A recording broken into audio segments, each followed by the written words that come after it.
Auditing చేసి బ్యాటింగ్లోకి వస్తున్న భీమ్ గారు చాలా కష్టపడి యుద్ధంతో రన్అట్ అయ్యారు.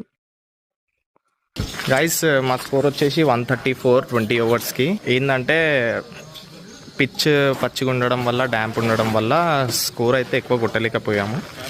అండ్ మీరు ఇక్కడ చూడొచ్చు స్క్రీన్లో ప్రశాంత్ స్టార్టింగ్ ఓపెనింగ్ నుంచి దిగి లాస్ట్ బాల్ వరకు ఉండి 60+ రన్స్ స్కోర్ చేసి,